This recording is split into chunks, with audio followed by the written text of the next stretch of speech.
to the Relentless podcast, where we are always trying to find ways to help you live more fully, mentally, emotionally, and physically.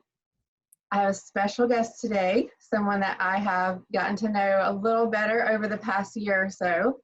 And I am thankful for her relationship and friendship because she and individuals in her field are often the missing link in my clients' healing.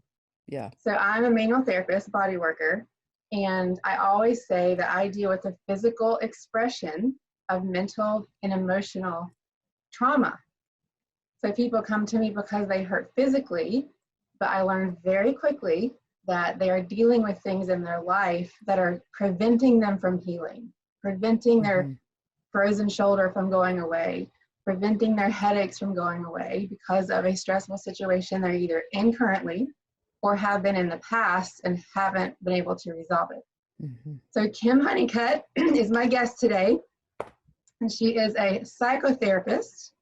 She is the founder of icuTalks, which is a mental health speaking ministry. And it's funny because people always say, well, I don't have time for therapy, or I can't afford therapy. And just like churches, it's like you can get free therapy every first Tuesday of the month. And that's how I see icuTalks, is that speaking ministry is you and others helping people on a regular basis with all of their mental and emotional needs. You also are the author of But Your Mother Loves You. Yes. And what I want to do is show everyone the cover of your book because it is so powerful. This picture to me, and if you're just listening to this podcast, the title of the book is But Your Mother Loves You: How to Overcome the Cycle of Toxic Love and Live Your Life Without Shame. That's a lot wrapped up in a little title explanation. So Kim, welcome to the podcast. Sandra, I can't thank you enough. You know, I have great respect for you, and your time is valuable, and I appreciate this. And just to jump in, like you saying, like psychotherapy is the missing piece. A lot of people come see me. Body workers are the missing piece, because our body has perfect memory. You don't just go through something and it's over and done. Like it gets stored in your body, and it has so much to do with the autonomic nervous system. And without someone who can guide you through that in all aspects, without people like you in this field, people don't get better. So I thank you for your work, and for you're so diligent in your work. I really appreciate it. Well, thank you so much. And I hope to get to that in part of this conversation, is how we can better, as a healthcare industry, partner better and better find these associations and collaborations and get us working together more on a referral basis and helping our clients pick these missing pieces. Because, you know, like I've said, I was on your podcast, I spoke at your thing, and I've said before, I don't have time or even the desire to get licensed and certified in mental health counseling. Right. I don't have that type of patience for people on that level. What I do with people is what I love. I love that touch. I love that, you know, that private consultation, that, you know, intimate setting. And I have more patience with people's bodies than the people, if that makes sense. Right. I hope we can talk more about that later, about, you know, getting us as practitioners together to help people on a fuller scale. But I want to jump right in, because one of the questions that you asked me on your podcast, was about craniosacral therapy. Right. And the misconceptions of a lot of people surrounding craniosacral therapy. Well, and you have a biblical worldview to yourself and your practice and your speaking ministry, not in exclusion of anyone that's non-religious. Absolutely not. Absolutely at not. all, same as me. But you have that biblical worldview. We live in the Bible Belt. Right. I came from a fundamental Baptist background. So we're surrounded with a lot of people that are Christians. And in my experience, a lot of Christians have a problem with therapy or counseling. So I wanted to kind of start off on that vein of just, first of all, explaining what it is, and then why it's helpful, even if you do have your religion in your face. So first Right. of all, what is psychotherapy? Okay, so thank you for that intro, because that is why I get up in the morning with excitement. It's also why I get up in the morning and hit my knees, because there are so many people out there who are literally suffocating people's spirit and not allowing people to be alive. And so, like, my journey is to end the mental health stigma. My quest is to crush shame.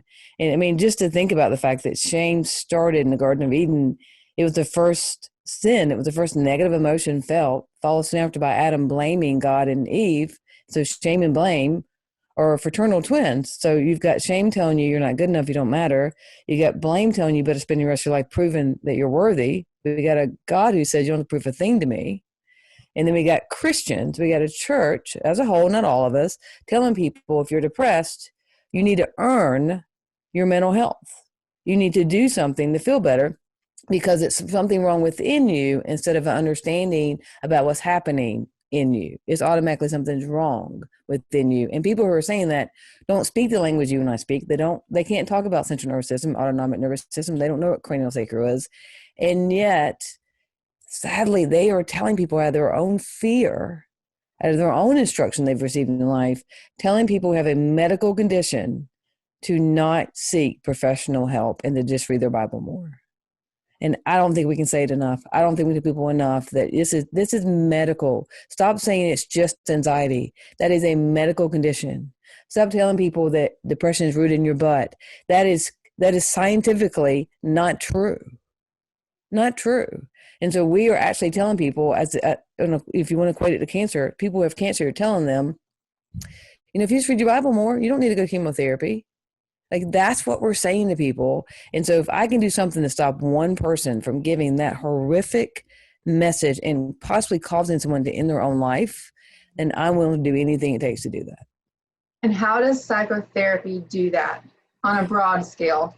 Right. So psychotherapy, and the reason why I brought up shame first is that people walk in my door because they're experiencing shame. People don't walk in my door because they are experiencing shame. So it's the same thing. It goes back to this idea of thinking something's wrong with us or that we don't matter. So when people walk in the door, psychotherapy actually is a comprehensive approach to helping you to unburden whatever's within you that no longer works and doesn't need to be, that doesn't allow you to be who you actually are. So it's a letting go process, but it's a lot of unburdening therapeutically. And how does psychotherapy differ from psychology and we see licensed counselors? Correct. How do those things differ? Great question. So they're different degrees. So psychotherapy in general, doesn't mean it's true for everyone who has this degree, but psychotherapy generally is much deeper work, and we do a lot of inner children work. It's a lot of unburdening. It's a great deal of looking at your physiological response and also looking at the story that goes with that. So just so you not get the saying is that story follows state, meaning when you feel a certain type of nervousness, you'll stick a story with that. It doesn't mean it matches what's happening to you currently. So we will go deeper to find out, when did you first feel that type of nervousness? So you can have authority and agency over yourself. And so you're no longer dominated by what you're experiencing internally. So counseling can do the same thing. Counseling for a lot of people is a little bit more, can be, not always, can be a little more superficial. It might be more of helping people with some basic needs, maybe more of, like it might be more of an EAP, you're looking 3 to 5 sessions, so you're not going to go as deep. It's people have more of a mixed adjustment disorder. And so they're having high stress about moving or a new job or a pandemic. And so you're just trying to help them move through with more of a coping skill. So it's not always a deeper work. Psychology a lot of times is a lot more clinical. And so, again, all three fields can blend very nicely with each other. And psychology is usually a little bit more clinical, a little bit more cognitive behavioral therapy. And so for me as a psychotherapist, I use a lot of modalities in internal family systems, EMDR. I use a lot of things, but the main thing I use is chemisms. I use me, right? I use my craziness, and I follow the person instead of it being a formula. So psychology and counseling can be a formula. There is no formula with psychotherapy. You follow the patient and where they are, and you guide them gently and safely to a better place. I love that. And like I say this all the time, I feel like a broken record, but maybe this is the first time someone's heard me. Stuff with the mind correlates so directly, like parallel with the body. Yes. So I experience the same things. I have clients come to me that have seen this practitioner, that practitioner, this specialist, this Panthers guy that is the best guy in Charlotte. I hear that all the time. And they were given this protocol for XYZ injury to go home and do that thing. And I'm like, let me watch you walk. It's not even a problem with your shoulder. That's the last domino in the opposite side hip. So I love what you're saying is you as a practitioner aren't just having a person come in, sit down and saying, I was abused as a child. And you say, oh, let me pull up that paperwork. Right. That's right. Here, we need to do this, this, this, and this. That's right. Sit down with the person and you get very individualized with their care and conversation, and you discover how to best help them. So I love that. And one of the other questions I was going to ask you was who needs psychotherapy? But I actually saw the answer to that on your timeline today, I think.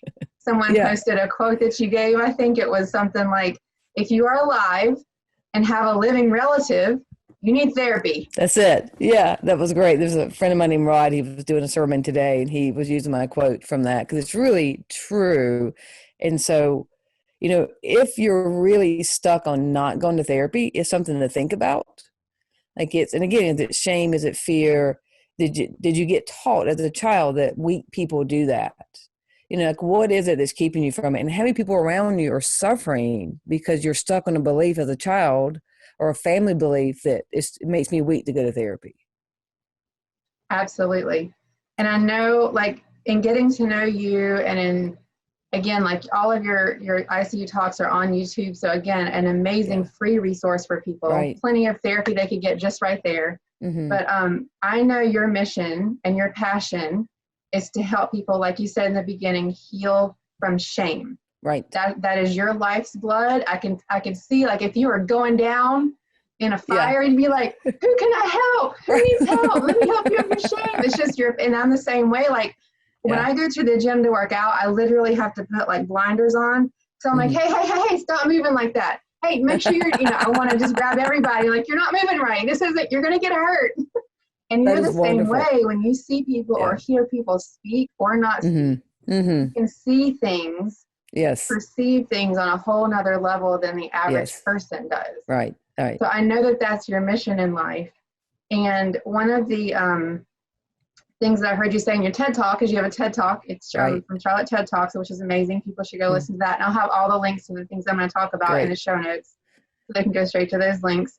But in your TED Talk, which was all about shame, you said that your goal is to eradicate shame one lie.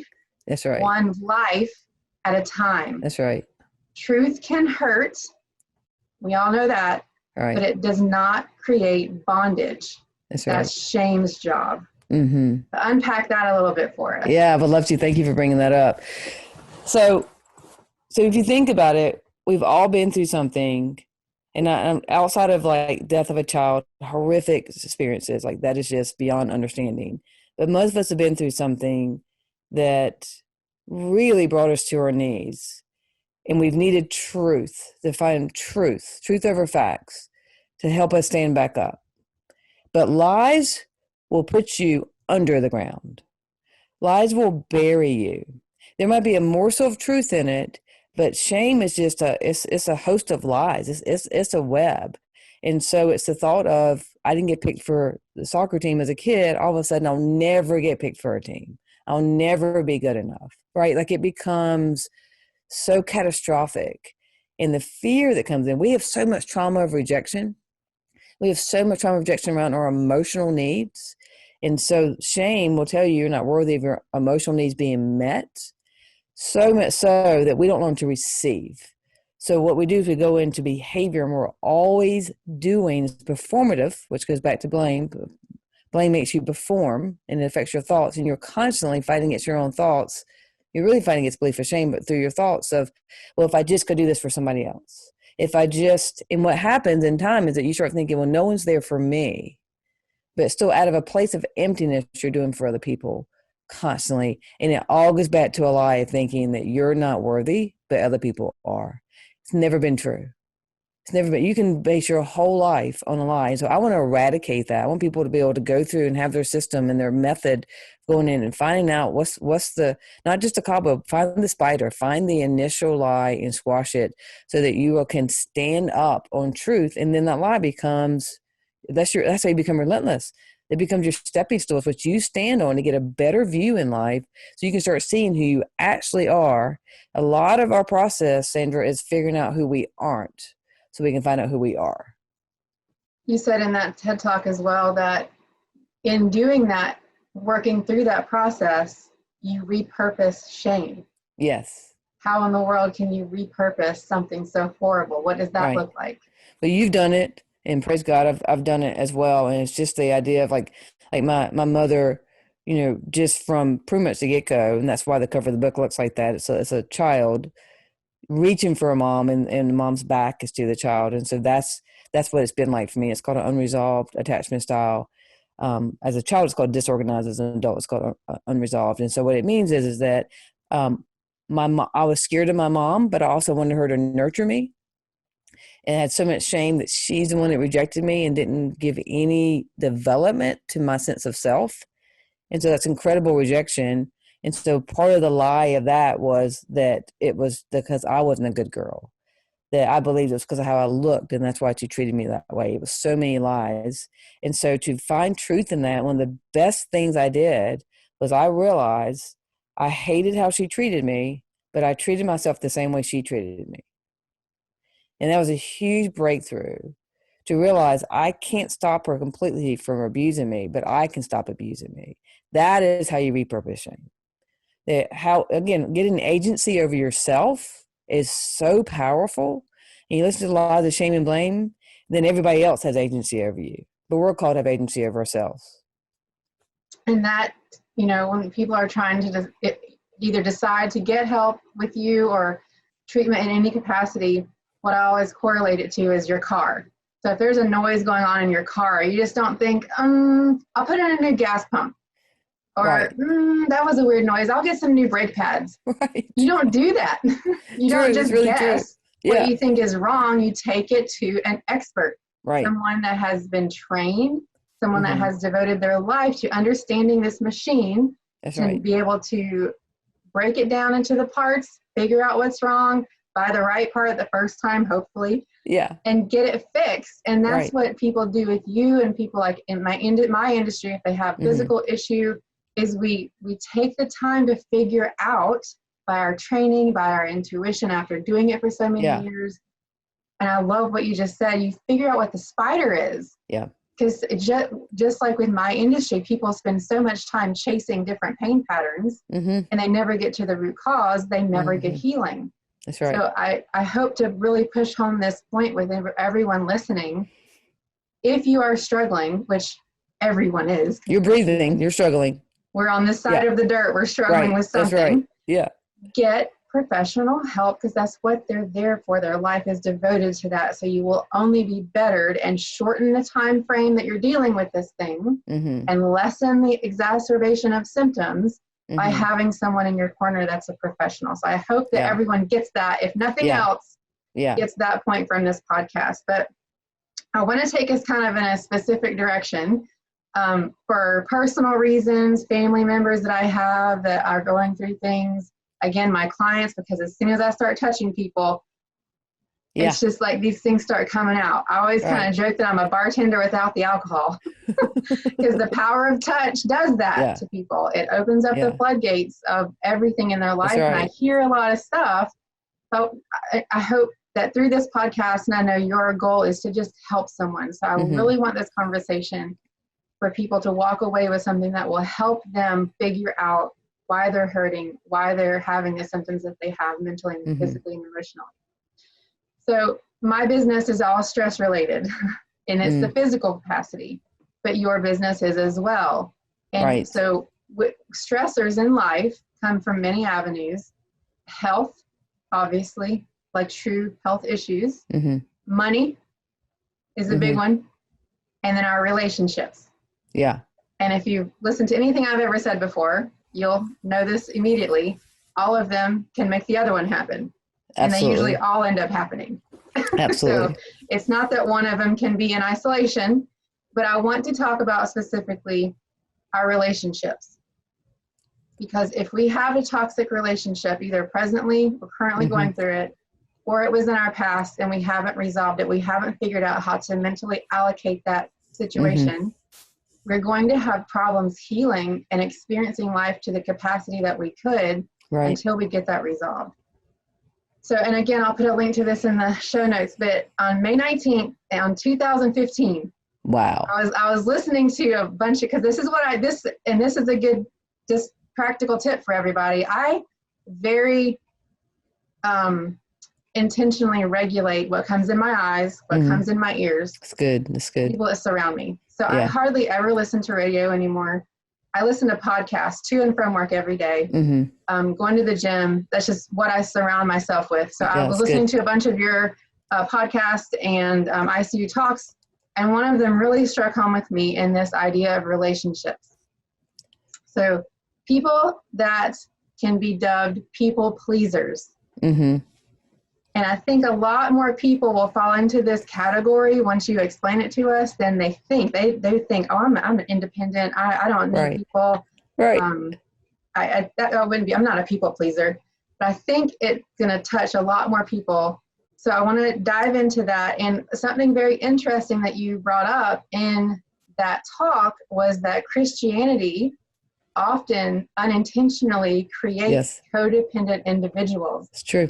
And when I heard that, I was just like, yes. And that's been in my mind, and you framework that into that statement so perfectly. I've had in my mind a title for a book. Maybe you could write this book for me. Okay. And it's called The Psychopathology of Hyperfundamental Religious Philosophy. Yeah, it's good. Like that? Yeah, I did. Let me explain why. So people think pathology, religion, how is that? So I see things on a spectrum.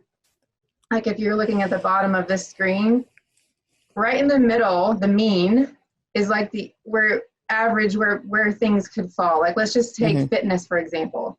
So fitness could fall into this middle area, like the how much time you put into it, how much effort you put into it.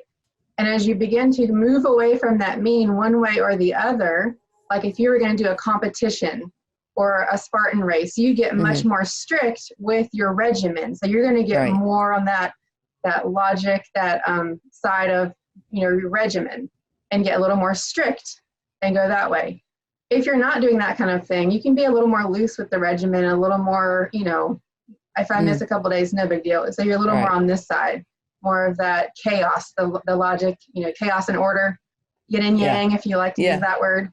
So we can fall away from the mean for a little, like in the green area would be the middle, and then falling away would be kind of a yellow, and it's fine to be in that areas for a time. But if we start to go beyond that middle average, we can become pathologized by too much regime, too much regimen, and then too much looseness, too much, no boundaries, no limits. And you can put religion in that. And that's what I have seen growing up in this religious philosophy and world, my husband the same way, is that we can take this really great thing that can actually be a catalyst for people to heal from a lot of these traumas, because they set up these standards and relationships and God and Jesus and all those great things as, things to strive for, but we can also pathologize them. Right. So in the talk that you gave, how did you come to that statement of Christianity often unintentionally creates codependent individuals? Yeah, so great question and explanation. So let me throw some different things at this. One, so codependency, people pleasing, or dependent personality disorder can also be explained by knowing a trauma response is called fawning. So the belief is that within your sympathetic nervous system, there's fight, there's flight, there's also fawning. Fawning is I'm going to do for you so that I can feel safe. This very much touches into the hierarchy of needs and understanding that, and goes back to what I said about trauma of rejection. Trauma of rejection really has to do with how the key players in your life, mom, dad, grandparents, coaches, peers, teachers, treated you about your physical and emotional needs. That's what Maslow's hierarchy of needs is about. So if you were shamed in some way for being vulnerable about your needs, your emotional needs are like, I need to be seen, I need attention, I need to feel valued, I need to feel important. If you were shamed for that, you will not know how to receive. The depth of relationship is based on receiving. Right? So hang on to that. So now when you think about me, drunk as can be, drunk every day, living the life I lived before I got sober, and people kept coming to me telling me about this man named Jesus, and that God has sent him, and that because of that, if I accepted him, that I didn't have to, like, I was just worthy. And it didn't matter if I was drunk every day. They just kept telling me, you're worthy, God sent his son for you, just accept him, and you could have a relationship with the Lord, and your life will change. So at some point, I got sober, and I believed that Jesus died for me. The minute I did, the church said, now get to work. Now start earning. Start doing this. You better be in the Bible for this many minutes. You better be in prayer for this many times. And all of a sudden it became earning. So when I was drunk, I didn't have to earn anything. Everyone kept saying, like, you just need to accept him. You need to receive you need to receive Jesus as your Lord and Savior. Every relationship you have is about receiving. If you shame people about their needs, they don't know how to receive. So you don't know how to get into a relationship. So your way of feeling safe, going back to fawning in a relationship, is I'm going to do for you and neglect me. But what you neglect can't grow, can't prosper, can't get to the next level. And that includes relationship with God, relationship with yourself, relationship with everybody in your life. So that is how the church has created codependency. We have taught people that they have to go get so many people saved.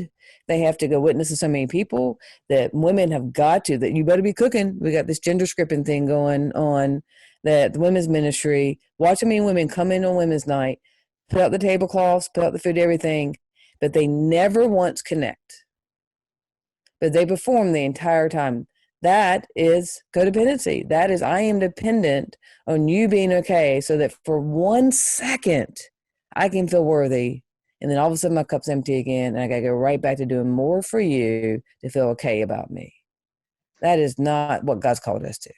Right. And I can give a testimony of what that looks like as well in my profession is, you said earlier about, and I'm not going to remember the exact words that you used, but creating your own individual soul autonomy. Right. So at the beginning of every school year in my practice, I'm flooded with moms that are just emotionally just bent out of sorts because their kids, their purpose, their meaning, their identity just walked away, and now they have no idea who they are. Right. So this situation of people pleasing and shame falls into every ethnicity, every gender.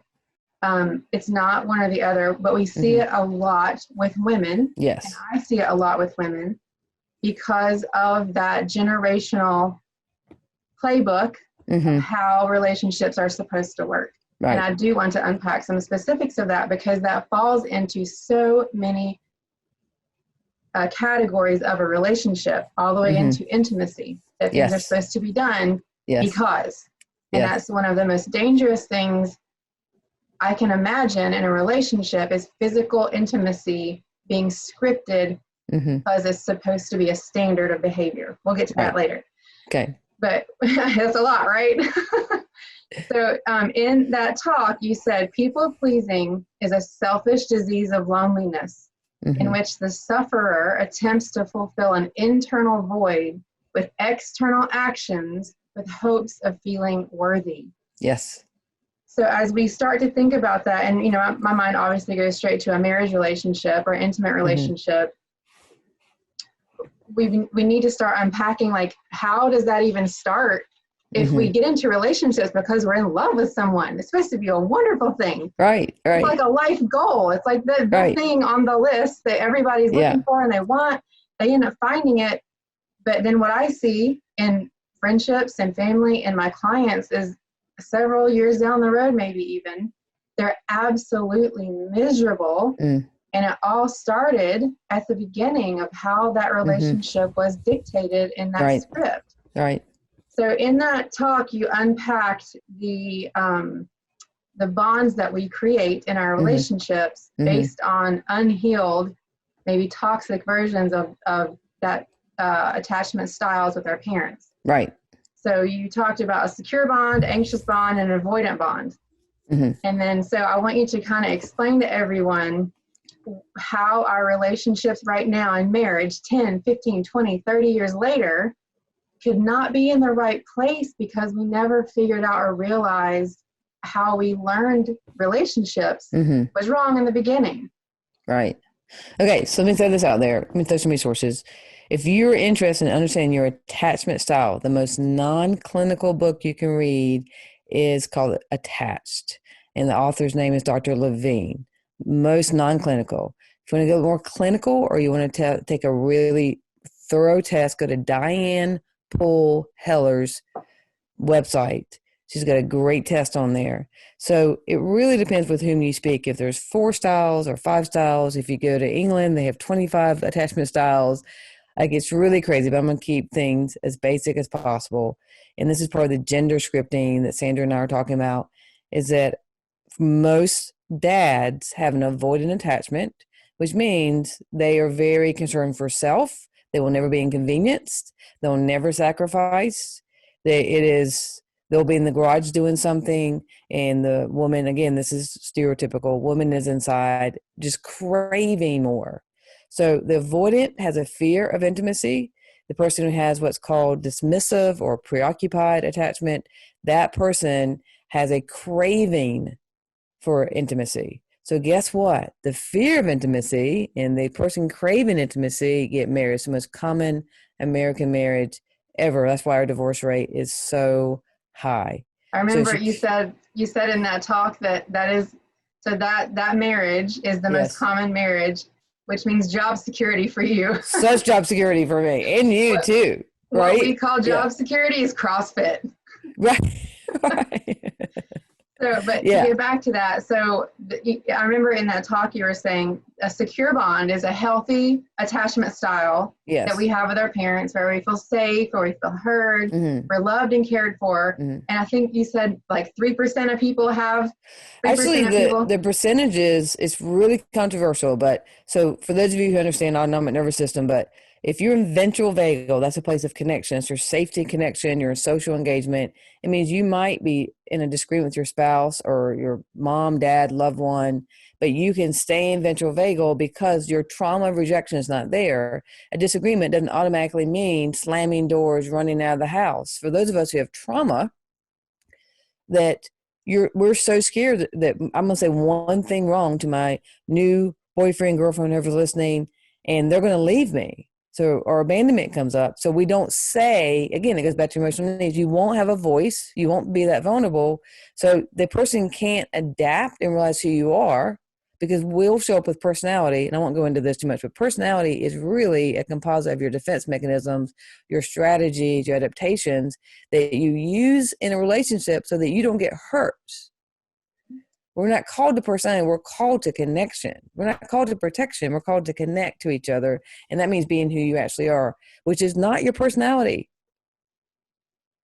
Okay, I won't go through the whole thing, but I'm telling you, world psychology, what we talk about, you are not your personality. Your job is to figure out how to be yourself as much around safe people as you possibly can, and how to actually attach to somebody. So in relationships, based on generationals, the man comes in avoidant, again, will not be inconvenienced. A woman comes in being taught in the church, at school, everywhere, that she is what she does for someone. So she does all this for the man, and he gets very comfortable with that. Again, I'm being so stereotypical, I'm getting them all on nerves, but this is just the easiest way to explain it, right? Because it's not just two men, a man and woman together, it's two men, it's two women, it's a corporate relationship. This applies to anything. So I want you all to know that this is not just a marriage. This applies anywhere. Because you might have a secure attachment to your husband, but you have a very preoccupied attachment with your boss, which means that you're doing everything you can to please that person so that you can feel safe, and it's never good enough, which goes back to your shame. It all ties in. We are at our best when our emotional needs are met. We're allowed to be ourselves. And then when we can relax, we can be ventral vagal, and that's the connection. They say 50% of people have secure attachment. I've read 3 to 5%. They say 50%. I have a hard time believing that, but this is why 50% is true. Okay. 50% they say is true because you only have to have a parent securely attached to you 30% of the time. You only have to be a good parent 30% of the time for your kid to be okay. So those of you pressuring yourself, 30% of the time you got to be spot on. 70% of the time you get to be drunk or whatever else you want to do and still be considered a good parent statistically. That's tough.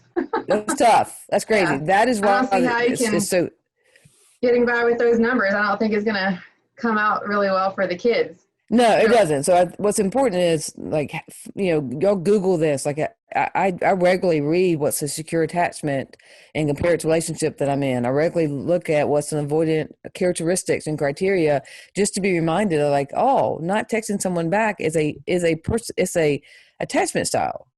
So I don't need to personalize that you don't text me back because you're avoiding attachment. You're not going to text me back. The preoccupied dismissive attachment will text you back 1,000 times, whether you want them to or not. And I want to go back and hit on, I know you said you're annoying yourself by the stereotype, but Right. There's a reason why stereotypes exist. And like I said, living in the Bible Belt, my husband's family all came from, seminary college. And so it's ingrained in people, this, like I said, this script of how we perform and how we behave. And it is so much, and it's even, like you said in the beginning, scripted from our churches and from our religious stance that to be a good woman, you have to do these things. Right. And from the very beginning, we are told this is how we behave if we're a good girl. This is what we do if we want to get God's approval. Right. And so there's two problems, is like you said, number one, with, as a woman, me having that as my identity is doing and serving someone else. There's also the problem of the boy being raised from a child, being told, when you get married, your wife will take care of you. When you get married, your wife will do this. And again, the only people this is going to be a big leap in conversation, but it's just something that's been on my heart a lot lately because of situations I've been in and heard about. The only individuals that I know, like I actually know these people that are in prison for having sex with a minor are from the church. So there's a definite problem in how our boys are raised and the expectations that they're held to, and the hypersexualization by getting on that spectrum I was talking about of putting sexuality so far into a bad place that, our boys are told they don't have any self-control from a child, that responsibility is put on the girl to keep the boy from sinning. Right. So I want people to understand, if you're not a Christian, you haven't been in church, you're like, what are they talking about? Right. But I'm telling you, from the circles that I have come from, and I know this is now still a prevalent, real problem. Right. Because girls are told their whole life, if your skirt isn't below your knees, or you wear this shirt, or you look this way, you're causing men to sin. That's right.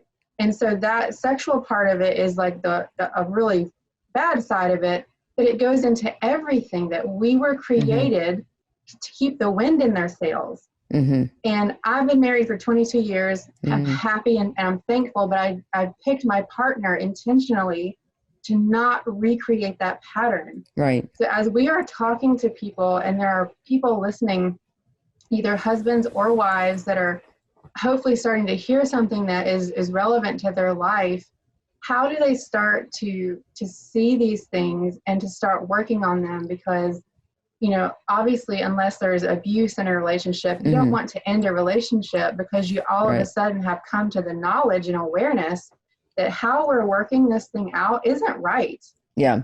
Yeah. Yeah. There's such an advantage from the get-go of knowing yourself well enough, being connected enough to yourself to say to somebody what your needs are. But it's never too late. I mean, first, go Google the top 10 emotional needs. They are God given. I'm sorry we get so shamed for them because they're given by God. They're given to us because that's how you feel connected. Mm. If I told you I had a need on Friday, you didn't shame me. You didn't give me a hard time, Sandra, at all. You simply said, go take care of your family, do what you have to do. And then we came up with the next solution. That means you and I are closer to each other, right? We drew closer to each other. If you had said, I'm disappointed, things never work out for me, then all this stuff, then we're probably not going to be talking right now, right? Because you met me where I was without it infringing on you. Like it didn't have to become catastrophic. Mm. So when we shame each other, have shame about our own needs, we're so scared of being needy. You are as needy as your unmet needs. And the more you hide your needs in a relationship, the further away you're going to feel, the more like you can go to behavior, whether it's adultery or bulimia, prescription pills, you will do some behavior. And that's what codependency is. I want y'all to hear, if you struggle with that is a disorder. The selfishness is that there's no self. It's not about you. It's not about the true you. So you're doing behavior because you're trying so hard because you want to feel connection, and it's not happening. So you got to go back to basics, which is how do you and your spouse, your boss, how do you start looking at, hey, my number one need is I need to feel valued by you. And this is what it would look like. This is what you would be doing if I felt valued by you. If you're with somebody that means nothing to, you really got a problem. Yes, I agree. And what I want to show people is in that that talk that I keep bringing up, you were talking about a victim profile, basically, of what that looks like. Being the rescuer, which is typically the woman's role, again, can be a man because. Right. It just looks different. They do the same thing. It just one looks of the different. other books, I forgot his name now, but anyway, what he does in this book is he reads obituaries of people, and in the obituary, it tells what their psychopathology was. And one of them, just to give a description of how a man can be that that one trying to heal everyone and help everyone, that codependent one. He was saying, all these wonderful things about this guy, but what they found out was he was such a giver. He ate 2 meals every night because his mother made a meal for him because she cared for him and missed him. So he would go eat a meal with her, and he would come home, and because he loved his family, he wanted to eat a meal with them. So he got diabetes. He became overweight because he never wanted to tell anybody no. Great example. It's not, again, male or female. It's everybody. It's just there's some roles that can fall into patterns. So let me speak into that, because one of the biggest lies, going back, we're talking about eradicating the lies of shame, biggest lies you'll tell yourself is, I don't want to hurt someone's feelings. That is a lie. That's not really what's happening. You're scared of being rejected if you speak your truth. It's really not about them. And it's honestly, when I say I don't want to hurt your feelings, that's really narcissistic on my part. I'm saying you don't have the capacity to handle my statement. I'm deciding your emotional intellect for you. That's a problem. And so if you're constantly, you can't say no when you need to say no. You're upset if somebody can say no to you, but you can't say no to them. You don't say what you need to say because you say you don't want to hurt their feelings. Like, those are indications of fawning, codependency, people pleasing. It means, unfortunately, someone hasn't helped you develop your sense of self, and it's not too late. As we're about to talk about the victim, the victim, rescuer, persecutor, any one of those is a victim. It means you are not getting to be who you're meant to be on this earth. You will not be satisfied. Things will not feel right within your body and within your emotions. I'm glad you said that, within your body, because these things play out physically. They do. And if you're listening to this, go back, rewind, and listen to the things you just said. Because if you're having the thought, something's not right in my life and in my relationship, go back and listen to the things you just said and point it out. Am I saying any of those things on a regular basis? Right. Am I never not saying no? Or am I doing those other behaviors that she just said? Right. And then you can start to understand how you're playing a role in this relationship that's not healthy. So I want to promise you, if you can't say no and you're past the age of 25, it's childhood. It's childhood. I promise you, there's a part of you that's burdened and believes the whole family will fall apart. There's something else going on. So please give yourself grace and find a professional, because there's a reason why you can't say no. Yep.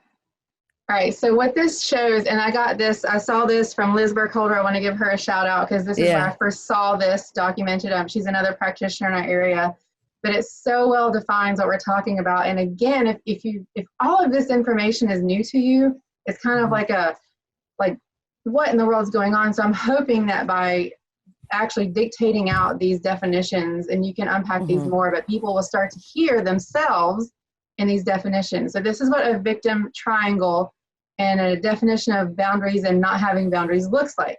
So first, there's the victim self.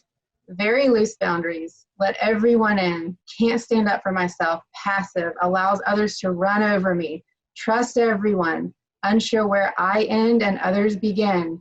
Infringe upon others' boundaries. Afraid to speak up for myself. Apologize too much. That's a huge one. Huge one. So if you resonate with that, you're in that victim role. The persecutor self, very rigid boundaries, let no one in, aggressive, attacking when standing up for myself, run over others, infringe upon others' boundaries, thick walls around myself, trust no one, never apologize. The rescuer self. And like you said before, with all of these things, there's many different categories and explanations. This is just one. This is just a great way for people to understand. Yeah. So the rescuer self, very similar to the victim self, boundaries, but from a rescuer energy. I will ignore my own feelings, needs, and rescue you in order to, number one, make myself feel better about myself and to make myself feel needed.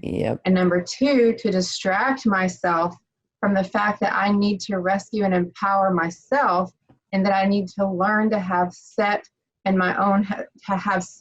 healthy boundaries. Now, the empowered self is that healed version, that repurposed shame that you talked about earlier. And this is where we want to get everybody, how you help them overcome the things in their lives to get to this point, to the empowered self. We have healthy boundaries. We healthily discern who to trust and who to let in. We are assertive. We're able to stand up for myself and speak my truth without being rude or disrespectful. We rescue and heal myself. Don't expect others to do it for me. Stand up in and speak my truth, even when it's scary, honest with myself and others. Yeah. So that's a lot, and I'll have that picture posted right beside when I post this podcast, but that's a lot, right? Yeah, that's a great breakdown for it. So just so you'll know, again, you can go on YouTube, look up Cartman's triangle. He's the one that came up with this. So it basically looks like an upside down triangle. And so it's persecutor, rescuer, victim. All three are victim stance. And if you think about driving, you can easily see you can be in all three. Right? It depends on the day, your spiritual condition, your emotionality, but you can be the persecutor, you can be the person that's letting everybody over, you can be the victim. People always cut me off. It's just easy to understand that this is such a great thing of understanding. I call it the codependent triangle. It's really called Cartman's triangle. You can hear the description Sandra gave and see why it's a codependent triangle. You can hear the codependency. You can hear what's happening in that. So I teach people, really start small. Especially if you're in that rescuer role, you've been there for a long time. You'll say it's natural. It's who you are. It's not who you are. It's who you were told you had to be to survive. So I tell people, one, have a friend send you a ludicrous text. Hey, let's go hijack a Maserati and you be the getaway driver. That's ludicrous. And just say no with no explanation. Just type no and practice doing that. Decide to say no 1 out of 10 times. Find your safest person to say no to. Start figuring out how to do this. If you're the persecutor and you're so defensive, you're always in fight stance more, really figuring out how to do body work, how to do yoga, how to observe yourself without judging yourself of why you're attacking. Because I promise you, something happened in your childhood, the attacking became your way. So we can't get anywhere without grace. We can't change this. We can't get out of this triangle. We really have to treat ourselves well and treat other people well who are also in the triangle. And again, how that plays out physically is, when I have clients come into my office, I started just from my experience working with people, I started putting people in these categories, not even knowing they existed, because again, this is not what I study and research up until recently and talking about it more with you. But when people come in, I started seeing people, like one individual would come in basically apologizing that they were there and sorry that they were hurt. Yeah. And apologizing, I had to take my time to help them get better. Like, wait a minute. That's right. That's right. That's right. And then I had another person come in super aggressive, basically like, you can't fix me. This thing's been here forever. And I've already been to 5 places. The only reason I'm here is because someone got me a gift certificate and I don't want to be mean to them. So I'm here. I'm like, well, I'm not going to be able to help you then. Right. So I started seeing these people, these individuals play out in my treatment room. And again, I want to point out to people that internal dialogue plays out in your body. Yes. So there's a reason you can't get over your back pain, because you're so aggressively averse to receiving care. Yeah. So I can't even help you because you're so turned off to that. Right. You said something else interesting, that with these relationships, and if we have come out of our situations and experiences younger and have fallen into this codependent relationship, I hear a lot of people say many times in their life, like, these things keep happening to me. I keep becoming a victim of these people, and this relationship, that relationship, this business association, that friendship, I keep getting taken advantage of. And you explained in that talk, again, how that plays out. But I wanted to give you another really scary version of it. Was Ted Bundy was quoted in saying, "I can tell a good victim by the way they walk." Yeah. No, I love that. And listen, Ted Bundy never called me back for a second date. I was really upset until I found out who he really was. See, rejection isn't always bad. Y'all remember that? Yes. The way you carry yourself, the way you look, sex trafficking. They know who to go for. They know what to say. They're looking to see who hasn't been complimented, who can't take the compliment. Like again, it goes back to receiving. And for those of us who are Christ followers, if we're going to really lay your life down for somebody and you can't receive a compliment, how are you going to lay your life down for somebody? Like, we really have to know what our life is, what that means, how to not carry ourselves like a victim, because we really do. I don't care what your religious background is. We all have a right to walk around feeling safe and with victory, and not for 1 second having to worry about what I'm wearing is going to constitute that a man gets to do what he wants to me, or that I'm going to treat differently because I'm not a tall blonde like Sandra is. Like, we all get to walk around feeling safe, and it's our job to figure out how to get there and then come alongside each other and help each other. But do your own work first. And in that talk, you kind of listed out how this plays out. And again, I'm giving these very specific so people will hopefully start to hear. I was like 5 of those. So in that talk, you said a codependent type will seek out individuals over the course of their lifetime until they find their healing, individuals to associate with and engage in relationships with.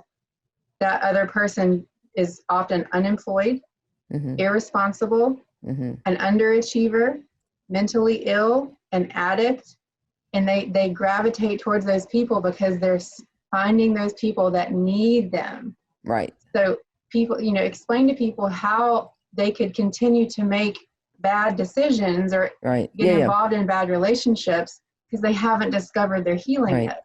Right. So part of the term of codependent comes from co-alcoholic. So back in the day when Bill Wilson, Dr. Bob got AA started, the co-alcoholic was the wife. It was years before they let in, it started in 1935, years before they let a woman in, and then even longer before they let a black person in. I won't even talk about that and how much that upsets me. But really it was always a man that was an alcoholic. And the woman was always a co-alcoholic, which meant she took care of him and that she cleaned up his vomit. She made sure he didn't have consequence. So it was what her way of feeling worthy was to make sure that he still had his job and took care of things. And so that's the term co-alcoholic. Melody Beatty is the most famous person who wrote Codependent No More about alcoholism. It's a great, great book. Always would be a great resource for people. So just to know whatever your greatest wound is as a child, whoever wounded you the most, you will grow up and you will marry somebody, or that person will be your boss, that person will be your doctor, because you're playing out unfinished business from your childhood. So you can get away, and I'm telling you, if you are a person who's gotten away, male, female, if you've gotten away from a toxic person, whether it's your mother, a spouse, whoever it is, if you've gotten away, congratulations, it is not easy. But I can't tell you how many of us have gotten away from the toxic husband, boyfriend. They breathe, and the next guy is the same guy with a different name, because it is hardwiring. There's a lot of work has to be done to shift you, not just your thoughts, it's your beliefs, it's how you carry things in your body. It's the memory of knowing that you're worth more. And so you can actually look for the signs and symptoms so you don't end up marrying the same person with a different name or get the same boss or the same type doctor who doesn't listen to you. That is why it happens over and over again. It's not your fault. It is your responsibility to figure out how to play out differently. And we all have patterns.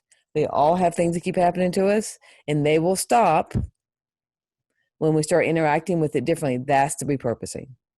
Yes. And the unfortunate result of this, when we don't, and you said this as well, the last stage of codependency is disgust. Yes, it is. It's true. That is a powerful statement. Yeah. Because, and again, I see this so often, that the individual, the woman, the man, either one, has gone their whole life and they did it. And I think I talked about this with you. Like in my practice, I have people that I know I have like a whole toolkit of awesome techniques and things, and they're easy, and I make it easy, I make it understandable and doable, and they don't do them. And it's almost like they're staying in pain as a punishment for that partner or that family. And I couldn't ever understand that until I started listening to you, understanding that person has gone for so long. It's now like they hate that individual for the course of life they had to experience. And then they're going to almost like, have retribution on them by living just unhappy existence. Right. Yeah. So one of the things I'm saying, I don't say this being sensitive to anyone who doesn't have their limbs. I do not. It's just, I'm a visual learner, but this is in my book. That with my mom, what I did was I wanted the person who had no arms to hug me, because then I'd be worthy. And so God could never bless that, because that would cause a codependency with her, a dependency with her. So for me to then learn how to take care of myself, no longer need her to hug me. Once I got better, then she could hug me. But if she had hugged me when I needed her to, because she's incapable, then it still stays that she has all the power, right? It still stays that she has authority over me. And so a lot of us are doing things codependently. We want the other person to tell us that we're okay. It's an inside job. And again, it's slow and it has to be methodical. The more trauma you have, the slower it has to be. I'm a huge advocate for rupture and repair. It means in a relationship, when there's a rupture, when someone doesn't take care of your need, or they say something happens, if you repair quickly, there's no codependency, there's no long-term damage. Like, it's the faster you repair means move forward differently. The faster you address it and you repair that, then there's a depth of that relationship. And that's what we're all looking for. However, we'll not repair it because then we're in fear the person will stay upset with us. That's how you end up in a place of disgust, where you're not even angry anymore. You could care less about that person. And if you're a codependent, and again, you didn't choose codependency, but we can choose to get out of it. I didn't choose to be alcoholic, but I chose to get out of it. If we choose a path of a lane of recovery, then we don't ever have to end up in a place of absolute disgust with somebody that 20 years before you were madly in love with. Which is a biblical principle. Don't let the sun go down upon your wrath. Yeah. Yeah. And God knew the more, that's right. And there's actually research that supports that ruminating. Right. Now it exacerbates all of these problems. That's right. I wanted to touch because we're on an hour now, so I want to be cautious of everyone's time and attention.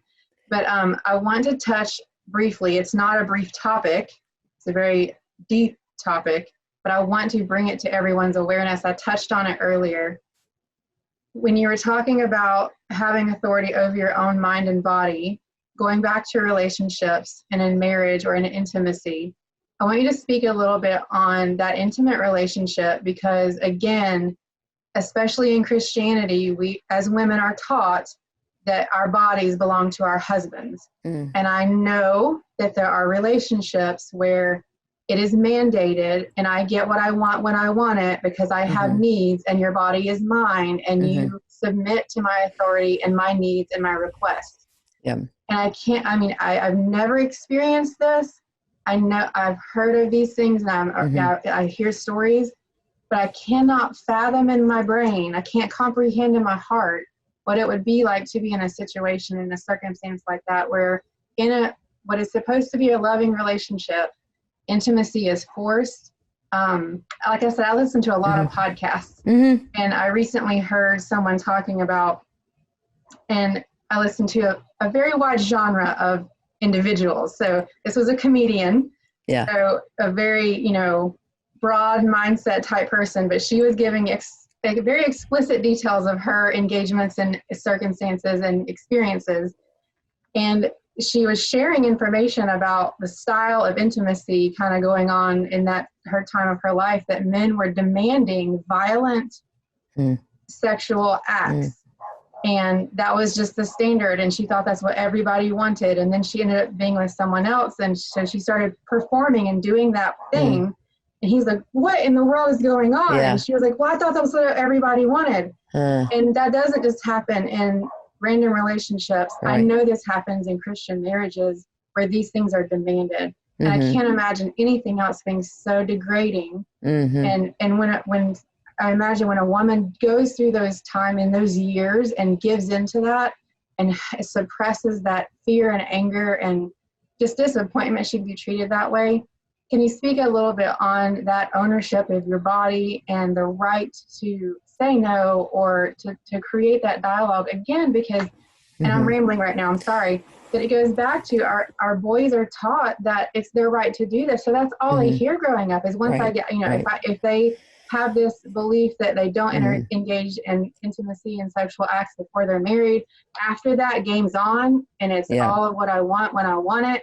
And you have to, they're taught this from a child. So again, like you said, it's their responsibility to know better and to do better, but it's almost like they have to be told. So take that long dialogue and I'll just throw a couple of things at that. So one, we now know, no matter what you feel about this, the purity culture is damaging and it's being deconstructed for a reason. The book Sex, God, and the Conservative Church. Have you read that one? No. That's what it talks about. So if you want more on this topic, Sex, that God, would be and the the Conservative Church. That's why there's a deconstruction of what's happening. So please hear this. God sent his son because he wants you to have your best life. And I don't mean that in a new age self way. It's just we're called to have this amazing life of purpose and calling. And, it's 1 Peter 2:9-10 that says you've been chosen to a holy priest, like you've been chosen to be his people. You've been chosen to be taken from rejected to accepted, from have a night and day difference in your life, to go from nothing to something. You've been called to this amazing purpose.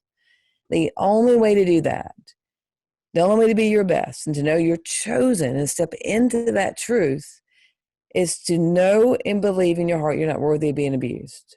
There's only one person who's ever walked this earth that was at his best when he was being abused, and that was Jesus.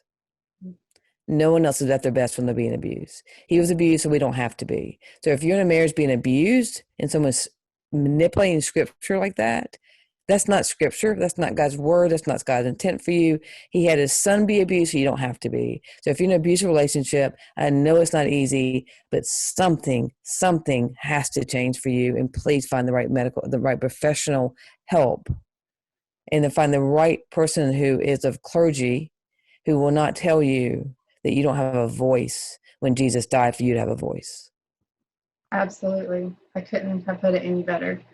I want to end everything out with a little bit of tips and advice on what people do with all of this information. That's a lot to pack into one segment in 1 hour. But you left off in your talk on that I keep bringing up with boundaries and limits. So we need to create boundaries, but we also need limits. And I love the video that you used in that. I don't know if you remember, it's that little girl sitting in the back seat in the chair and she's putting her own seatbelt on.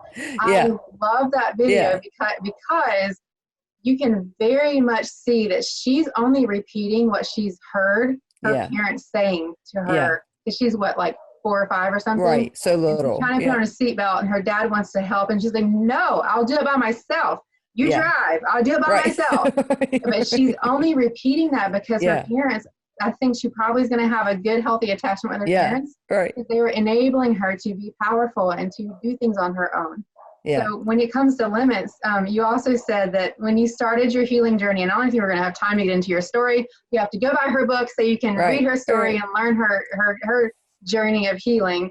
But when you started trying to repair your relationship with your mother, your limit was 10 minutes or 3 insults. That's right. That's right. That's the limit. Talk to us about how we can start creating limits if we find ourselves in this codependent relationship arena. To help us take the steps to get out. Absolutely. We'll just use one example. We'll stay with the phone. If your phone is ringing, I don't know if people call each other anymore. Let's just text. Don't call me. Okay. But let's say your phone is ringing and it's somebody you know won't let you off the phone. You know somebody didn't honor boundaries. You don't know how to boundary with them yet. You have a hard time. First thing is pay attention to your body reaction. Is your breathing shallow? Did you just get nervous? You get tightness in your shoulder? Pay attention to the price that you're paying because this other person doesn't have boundaries and because you struggle have boundary limits, right? So think about that. Imagine, even if you can't do it yet, just start to imagine what it'd be like to pick up the phone and say, hey, I got 10 minutes. What's up? I've said to people, and I mean it, hey, I've got 10 minutes. If we don't finish today, we can finish tomorrow. Because here's the thing. If I don't have the capacity to be in the conversation, you will now hear my breathing change. You will now notice that I sound irritable. You'll think it's you, and it's really me because I'm not being honest. I mean, codependency is a form of dishonesty. It's manipulation. I'm manipulating you to get my way. So just start really small. Start really small with certain things. If you're the one who always goes to the grocery store and you need your partner, your husband, your wife to do it, and it's just sending them to pick up 3 things because you know they will get the wrong things. You know they will, right? Just pick 3 things, even though you're still going to go get 100 things on your own. Start somewhere. Start with some limit. If you pull up in your driveway and you need to listen to your favorite song, take 3 minutes because you know what's going to happen when you walk in that door. Listen to your favorite song and get pumped up. Get reconnected to you before you walk in that door. Do little things. Do the best that you can so that you don't keep. Because listen, here's the thing. Either we release all this stuff or we recycle it. So you got to find your ways to stop recycling it. How do you release it? What do you do? Release a little bit of it so that you can walk in the door and be in relationships as you and not as who you want them to be, who you think they want you to be. Start figuring out who you really are. Slowly. Yep. And it's just like a baby learning to walk. That's exactly it. And that's how physical recovery is. That's how mental and emotional recovery is. Yeah. And I couldn't think of a better way to end this is start simple. Yeah. Thank you so much, Kim. Such a privilege. I always love being around you. Thank you so much for letting me be part of your audience. I appreciate it. And if you have any questions, I'll have all of Kim's contact information. You are doing Skype sessions and stuff for... I'm doing normal sessions. Nothing changed for me. I have a pretty long waiting list. Okay. But you can always go to Mosaic Church, put in Kim Honeycutt. There's videos there. There's a great video I did on boundaries that would be very helpful based on this topic. You can go to icuTalks, icuTalks.org. You can go to butyourmotherlovesyou.com. My podcast that Sandra nailed and did such a good job. Everyone is still talking about her podcast. It's called Flip Your Lid. You can go check that out. There's so many different ways to get free therapy now. Yes. No excuse. That's what, and no excuse. With the body too, that we're all doing everything out online because we know that as many resources as we can give, the better you'll be, the better you'll learn how to heal because you're going to need us in the end anyway because you won't do it. That's right. So I'll have all the links to that in the show notes.